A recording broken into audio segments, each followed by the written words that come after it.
What's going on? Welcome to a tutorial with Charles Barjan. Today we're going to be talking about education and how we can use platforms to create useful tools for our students. So today we're going to be using WordPress to create a website that's going to offer education for our students. And using WordPress, we can uh, use the website to create themes and topics for our students. So for instance, African history, and we want to make sure we select the free one, and we're going to start with free. So now that we went through the basic steps of creating the website, such as putting in our name, our topics, our information, we now have a website. But the problem now is that we need to now customize the website. We can do that by going to themes.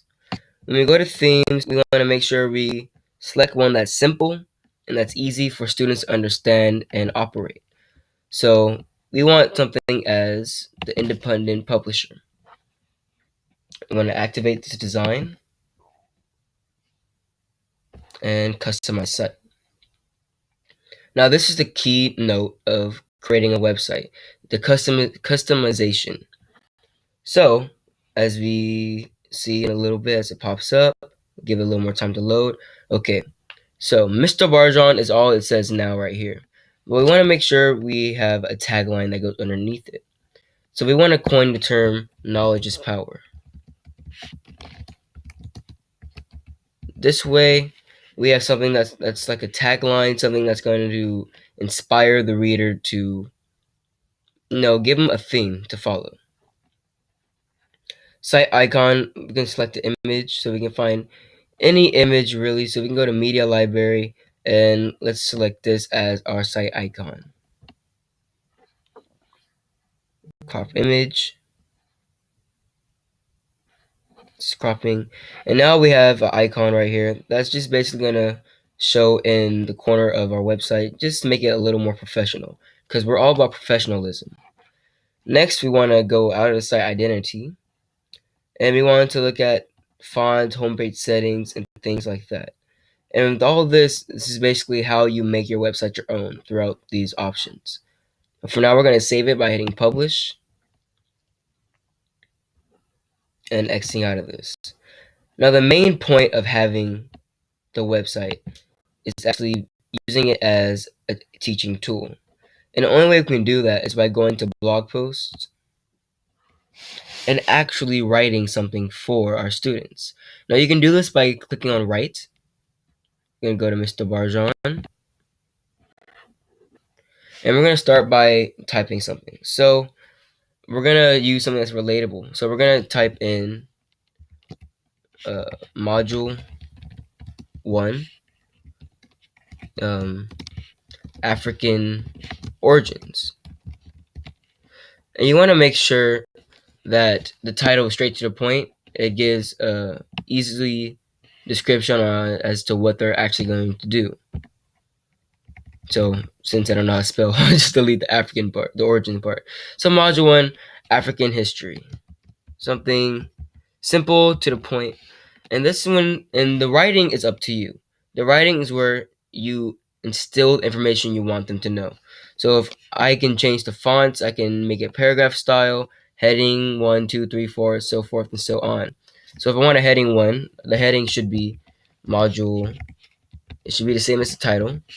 So module 1, African history. And as you go on, you want to type in things along here. And then you want to make sure your information is standard. You want it to be all in the same format. This way, the student has a clear layout. And after you're done typing, after you're done doing this, doing all of this, you now want to come over here to post settings. And this is where the magic really happens. So in post settings, this is where you can add tags.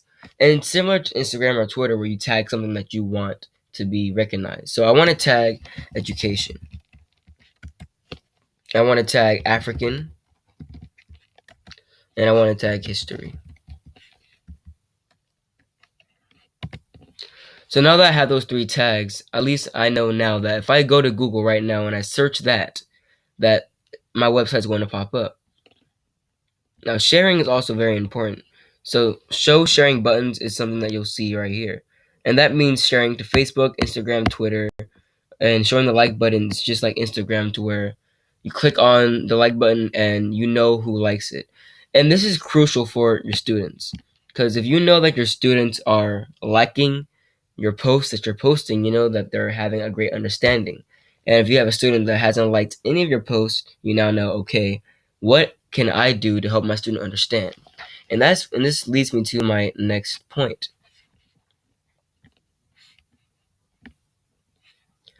The next point is site pages. You can use site pages to direct students to where you need to go. So, for example, we're going to switch site and we're going to take a trip to a website that has already been developed by myself.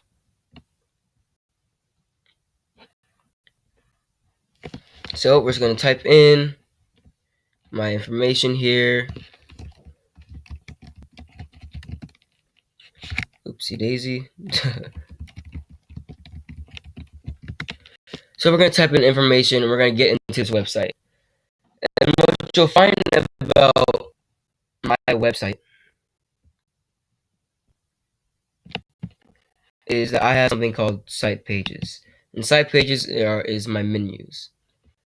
And you can see that on my menus, I'm clicking stats.